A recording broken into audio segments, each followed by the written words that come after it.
ಮೂಲೆಯಲ್ಲಿ ಸುತ್ತು ಹಾಕಿದ್ದಾರೆ ಬೋರ್ವೆಲ್ಲೋ, ಎಲ್ಲೂ ಒಂದು ತೊಟ್ಟು ಕೂಡ ನೀರು ಬಂದಿಲ್ಲ. ಹಾಗೆಯೇ ಅಗ್ನಿ ಮೂಲೆಯಲ್ಲೇ ಇರೋದು, ಅದರಿಂದನೇ ಅಲ್ಲೇ ನೀರು ಅಲ್ಲೇ ಸಮೃದ್ಧಿಯಾಗಿ ಬರ್ತಾ ಇರುತ್ತೆ ನೀರು. ಎಷ್ಟೇ ಇದ್ರೂ ಕೂಡ ಸಮೃದ್ಧಿಯಾಗಿ ಬರ್ತಾ ಇರುತ್ತೆ. ಅಲ್ಲಿಂದ ಪ್ರಾರಂಭವಾದ ಕೂಡಲೇ ಆ ವಿಗ್ರಹವನ್ನು ತೆಗೆದುಕೊಂಡು ಬರ್ತಾರೆ. ತೆಗೆದುಕೊಂಡು ಬಂದು ಇಲ್ಲಿ ಇಡ್ತಾರೆ. ಯಾವ ರೀತಿ ಯಾವ್ದ್ರಲ್ಲಿ ತಗೊಂಡ್ ಬರ್ತಾರೆ?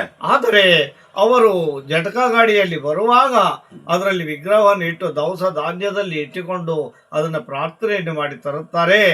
ಅವರು ತಂದಿರುವುದಕ್ಕಂಥ ಗಳಿಗೆ ಮತ್ತು ಆ ನಕ್ಷತ್ರ, ಆ ವಾರ, ಆ ದಿನ ಶುಭಗಳಿಗೆ ಆಗಿರುತ್ತದೆ. ಅದರಿಂದ ಅಲ್ಲಿ ತಂದ ಮೇಲೆ ಇಲ್ಲಿಟ್ಟು ಅದಕ್ಕೆ ಅಭಿಷೇಕವನ್ನು ಮಾಡುತ್ತಿರುತ್ತಾರೆ. ಅಭಿಷೇಕವನ್ನು ಮಾಡಿದ್ರೆ ಅಂದರೆ ಫಸ್ಟ್ ಮಂಗಳವಾರ ಶುರು ಮಾಡ್ತಾರೆ, ವಾರಕ್ಕೊಂದು ಸಾರಿ ಮಾಡ್ತಾರೆ, ಪೂಜೆ ಮಾಡ್ಕೊಂತ ಬರ್ತಾ ಇರ್ತಾರೆ. ಪ್ರತಿ ದಿವಸ ಈ ಕಡೆ ಶಾಕಾಂಬರಿ, ಚೌಡೇಶ್ವರಿ, ದುರ್ಗಾದೇವಿ ಅಂತ ಅಂದ್ಬಿಟ್ಟು ಮಾಡಿ ದೇವರಿಗೆ ಬಲಭಾಗದಲ್ಲಿ ಮಾಡಿಟ್ಟಿರುತ್ತಾರೆ. ಇಟ್ಬಿಟ್ಟು ಮುಂದಗಡೆನೆ ಇತ್ತು ಹಳೆಯ ದೇವಸ್ಥಾನ, ಭಾರಿ ಸುಂದರವಾಗಿತ್ತು, ಅಲ್ಲಿ ಕಟ್ಟಿ ಮಾಡುತ್ತಾ ಇರುತ್ತಾರೆ. ಅನಂತರ ಈ ವಿಗ್ರಹವು ಬಂದಾದ ಮೇಲೆ ಈ ಬಸಪ್ಪ ಸೆಟ್ಟರ್ ಹತ್ತಿರ ಒಬ್ಬರು, ಈ ಚಿಕ್ಕಬಳ್ಳಾಪುರದಿಂದ ಒಬ್ಬರು ಆತ ಬರ್ತಾನೆ. ನಾನು ವಿಗ್ರಹವನ್ನು ಮಾಡಿಕೊಡ್ತೀನಿ ಸ್ವಾಮಿಗಳೇ, ನನಗೆ 5,000 ರೂಪಾಯಿಗಳನ್ನು ಕೊಡಿ ಸಾಕು ಅಂತ ಹೇಳುತ್ತಾನೆ. ಆದರೆ 5,000 ರೂಪಾಯಿಗಳನ್ನು ಕೊಡುತ್ತಾರೆ. ಆ ವಿಗ್ರಹವನ್ನು ಮಾಡಿರುವತಕ್ಕಂಥ ಮಹಾನುಭಾವ ಅಲ್ಲೇ ಇರುತ್ತಾನೆ. ದೇವನಹಳ್ಳಿಯಲ್ಲಿ ಒಂದು ಚಿಕ್ಕ ಗ್ರಾಮದಲ್ಲಿ ಮಾಡಿರುತ್ತಾರೆ. ಆ ವಿಗ್ರಹವನ್ನು ಮಾಡಿ ತಂದು ಪ್ರತಿಷ್ಠಾಪನೆಯನ್ನು ಮಾಡಿ ಎಲ್ಲ ತರತರವಾಗಿ ಪೂಜೆಯನ್ನು ಮಾಡಿಕೊಂಡು ಹೋಗ್ತಾ ಇರ್ತಾರೆ ಅರ್ಚಕರು. ಹಾಗೆಯೇ ಅಲ್ಲಿರುವತಕ್ಕಂಥ ಆ ದೇವಾಲಯವು ಅಭಿವೃದ್ಧಿಯನ್ನು ಆಗಬೇಕು ಅಂತ ಅಂದರೆ ಮುಂದೆ ಕೋಳಿ, ಕುರಿ, ಮೇಕೆ ಎಲ್ಲ ಬಲಿಯನ್ನು ಕೊಡುತ್ತಿದ್ದರು. ಯಾವಾಗಿನ ಕಾಲದ್ದು ಗುರುಗಳೇ? ಆವಾಗ ನಮ್ಮ ತಂದೆಯವರ ಕಾಲದಲ್ಲೇ ಏನೋ ಬಲಿಯನ್ನು ಯಾರು ಪೂಜೆ ಮಾಡ್ತಾ ಇದ್ರು ಆಗಿನ ಕಾಲದಲ್ಲಿ? ಆಗಿನ ಕಾಲದಲ್ಲಿ ಬೇರೆ ಬೇರೆಯವರು ಪೂಜೆ ಮಾಡ್ತಾ ಇದ್ರು. ಗ್ರಾಮ ದೇವತೆ.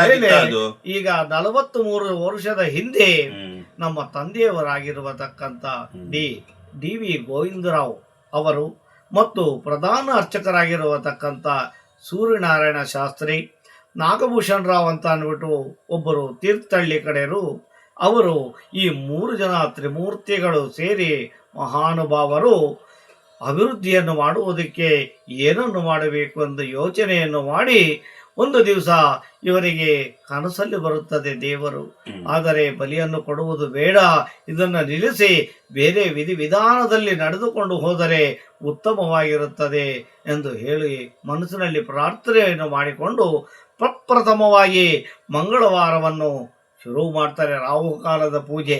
ಅಲ್ಲಿ ಅವಾಗ 10 ಜನ 15 ಜನ ಬಂದ್ರೆ ಅದೇ ದೊಡ್ಡ ಜನ. ಅವ ಜನವೇ ಇಲ್ಲ, ಯಾರೂ ಇಲ್ಲ, ಜನವೇ ಇಲ್ಲ. ಅವ ಬರ್ತಾ ಇರ್ತಾರೆ. ಕ್ರಮೇಣವಾಗಿ ನಡೀತಾ ಮಂಗಳವಾರ ಪ್ರಾರಂಭವನ್ನು ಮಾಡುತ್ತಾರೆ. ಮಂಗಳವಾರವನ್ನು ಪ್ರಾರಂಭವನ್ನು ಮಾಡಿದ ಮೇಲೆ ಜನಸಂಪರ್ಕವು ಸುಮಾರು ಬರ್ತಾನೆ ಇರ್ತಾರೆ. ಆಮೇಲೆ ಭಾನುವಾರ ಪ್ರಾರಂಭ ಮಾಡುತ್ತಾರೆ. ಭಾನುವಾರ ಪ್ರಾರಂಭ ಮಾಡುತ್ತಾರೆ. ಆಮೇಲೆ ಶುಕ್ರವಾರ ಪ್ರಾರಂಭವನ್ನು ಮಾಡುತ್ತಾರೆ.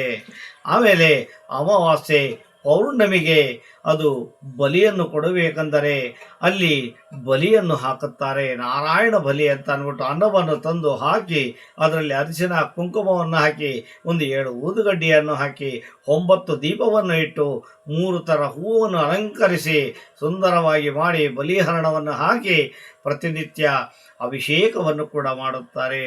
ಜನಗಳು ಬಂದಾಗ ಆವಾಗ ಪ್ರತಿಯೊಬ್ಬರಿಗೂ ಗೊತ್ತಾಗಬೇಕು ಅಂತ ಅಂದರೆ ಅವು ಏನಪ್ಪ ಮಾಡೋದು ಅಂದರೆ 100 ರೂಪಾಯಿ ಇತ್ತು ಅಭಿಷೇಕಕ್ಕೆ. ಎಷ್ಟೋ 100 ರೂಪಾಯಿ ಇತ್ತು ಅಷ್ಟೇನೆ ಅಭಿಷೇಕಕ್ಕೆ. ಆಮೇಲೆ 150 ರೂಪಾಯಿ ಮಾಡಿರು, ಆಮೇಲೆ 200 ಮಾಡಿರು, 250 ಮಾಡಿರು, 300 ಮಾಡಿರು. ಇವಾಗ ಎಷ್ಟಿದೆಯೋ 500 ರೂಪಾಯಿ ಮಾಡಿದ್ದಾರೆ ಏನೋ ಗೊತ್ತಿಲ್ಲ.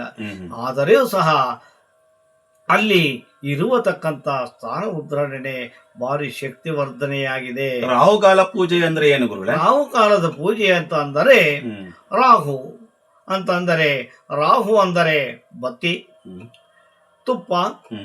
ರಾಹು ಬ್ರಹ್ಮನ ಸೃಷ್ಟಿಯಾಗಿರತಕ್ಕಂತ ಜಂಬಿ ಫಲ ಎಂದರೆ ಅದು ನಿಂಬೆಹಣ್ಣು. ಈ 3 ಸೇರಿ ಆ ನಿಂಬೆಹಣ್ಣಿನ ಸಿಪ್ಪೆಯಲ್ಲಿ ಅದು ಹಿಂಡು ಬಿಟ್ಟು ಅದರ ತುಪ್ಪವನ್ನು ಬತ್ತಿಯಲ್ಲಿ ಹಾಕಿ ಅವರು ಪ್ರಾರ್ಥನೆಯನ್ನು ಮಾಡಿದರೆ ಶುಭಕರವಾಗುತ್ತದೆ. ಅಂದರೆ ಅವರು ಎಷ್ಟು ದೀಪದಿಂದ ಪ್ರಾರಂಭ ಆಗಬೇಕು ಸ್ವಾಮಿಗಳೇ ಅಂತ